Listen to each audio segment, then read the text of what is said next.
Evan Abarenko. The world of work has changed.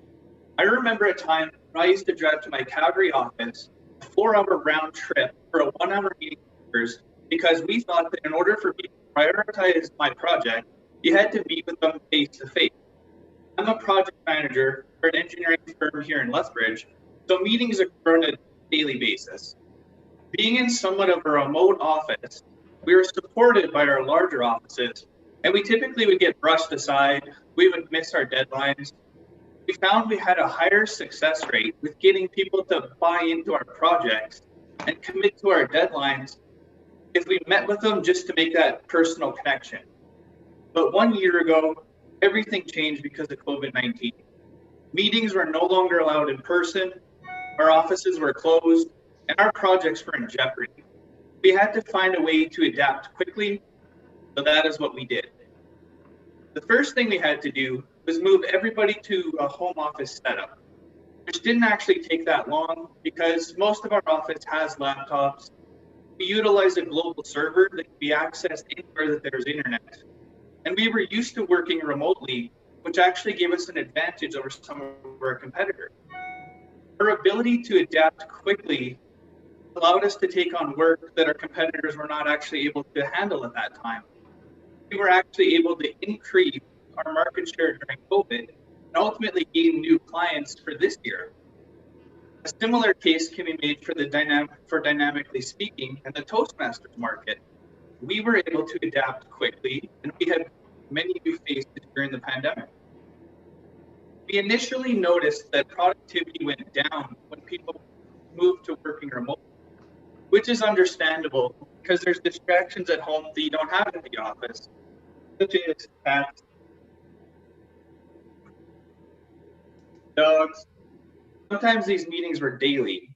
The intent is to keep people involved and invested in the projects. The second technique we used was setting up deliverables in people's calendars and actually assigning them tasks, because planning becomes very important when everyone is working remotely. And the third technique we used was just making yourself available to simulate that down the hall atmosphere. We use Microsoft Teams, which is similar to the Zoom platform that we use here at Dynamically Speaking. This allows people to call, share screens, and chat during the day, which just keeps people connected. The next hurdle we encountered was setting up virtual meetings with clients and technologically challenged contractors still using very old phones. Not everyone uses the same virtual meeting platform, so we typically would use Zoom, Microsoft Teams, or GoToMeeting. We found at the beginning that not every meeting went smoothly, sometimes frustrating people when there was sound feedback or communication issues. But once people got used to how virtual meetings work and how to use the technology, a lot of those frustrations went away. We are now anticipating that the virtual meetings are going to become the new normal.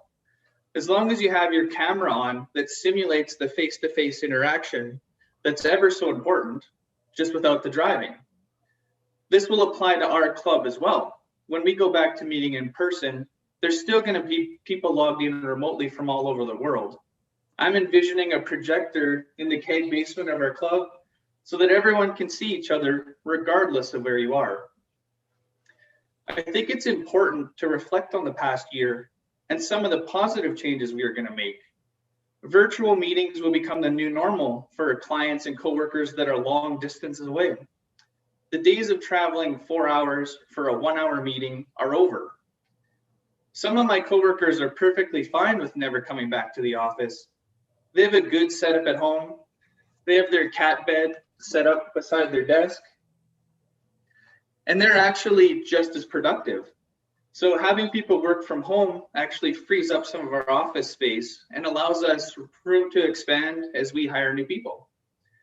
Working from home also promotes a work-life balance that's difficult to achieve if you're required to be in the office from 8 to 5.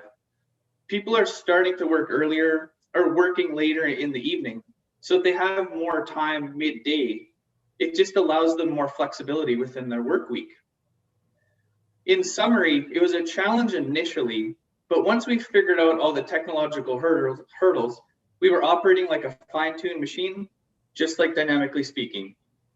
The days of virtual meetings and working from home might be more permanent, and the days of driving long distances for the face-to-face meeting will become less and less frequent. The world of work has changed. The world of Toastmasters has changed. It's up to all of us to adapt to this new world. Toastmaster.